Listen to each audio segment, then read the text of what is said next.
బాలీవుడ్ ను మరోసారి గ్యాంగ్స్టర్ల భయం వణికిస్తోంది. సల్మాన్ ఖాన్ తర్వాత ఇప్పుడు అమీర్ ఖాన్, లారెన్స్ బిష్నోయ్ ముఠా హిట్ లిస్టులోకి చేరిపోయారు. జూలై 5న గౌరీస్ప్రాట్ తో జరిగిన అమీర్ ఖాన్ మూడో వివాహం ఇప్పుడు తీవ్ర అంతర్జాతీయ క్రిమినల్ ముఠా అయిన లారెన్స్ బిష్నోయ్ గ్యాంగ్ ఆగ్రహానికి కారణమైంది.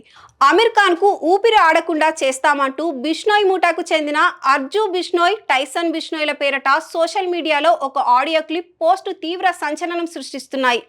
అమీర్ ఖాన్ కు బిష్నోయ్ గ్యాంగ్ వార్నింగ్ కు కారణం ఏమిటి? ఎందుకు చంపేస్తామంటున్నారు?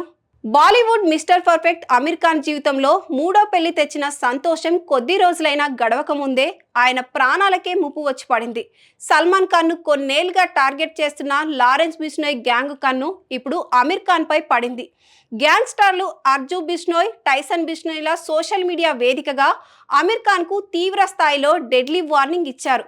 మన దేశ సంస్కృతికి, సనాతన ధర్మానికి వ్యతిరేకంగా అమీర్ ఖాన్ లాంటి వాళ్ళు లవ్ జిహాద్ ను ప్రోత్సహిస్తున్నారని ఆగ్రహం వ్యక్తం చేశారు.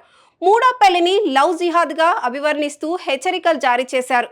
అమీర్ ఖాన్ ను మేము భరించాం, చాలా త్వరలోనే తగిన బుద్ధి చెప్తాం. స్టార్డమ్ పేరుతో మన ధర్మానికి వ్యతిరేకంగా పనిచేసే వాళ్ళ ఊపిరి ఆపేస్తామని ఆ ఆడియోలో స్పష్టంగా పేర్కొన్నారు. ఈ వైరల్ ఆడియో క్లిప్ బయటకు రావడంతో ముంబై పోలీసులు మరియు క్రైమ్ బ్రాంచ్ తక్షణమే అలర్ట్ అయ్యారు. సైబర్ పోలీసులు ఈ సోషల్ మీడియా అకౌంట్ల యొక్క IP అడ్రస్లను ట్రాక్ చేస్తూ దర్యాప్తు ముమ్మరం చేశారు. ముంబై బాంద్రాలో గల అమీర్ ఖాన్ నివాసం వద్ద అదనపు భద్రతను మోహరించారు. మరోవైపు ఈ లవ్ జిహాద్ ఆరోపణలపై నటుడు అమీర్ ఖాన్ కూడా గట్టిగా స్పందించారు. తమది ఎంతో సమ్మిళిత కుటుంబమని, తమ భార్య గౌరీస్ప్రాట్ హిందూ కాదని, ఆమె ఒక క్రిస్టియన్ అని అమీర్ ఖాన్ క్లారిఫై చేశారు. తాము ప్రత్యేక వివాహ చట్టం కింద కేవలం సివిల్ మ్యారేజ్ చేసుకున్నామని, ఇక్కడ ఎవరు మతం మారలేదని, కాబట్టి లవ్ జిహాద్ అనే ప్రశ్నే లేదని ఆయన ఈ వివాదానికి కౌంటర్ ఇచ్చారు.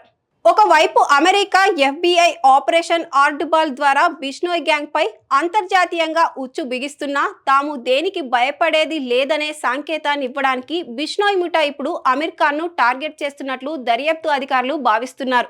దీనికి తోడు అయోధ్యకి చెందిన ఒక మత గురువు కూడా అమీర్ ఖాన్ ను చంపిన వారికి 5 కోట్ల రూపాయల భారీ పారితోషికం ఇస్తానని ప్రకటించడంతో ఈ వివాదం మరింత ముదిరింది. ముంబై పోలీసులు ప్రస్తుతం అమీర్ ఖాన్ భద్రతను ఎప్పటికప్పుడు సమీక్షిస్తున్నారు.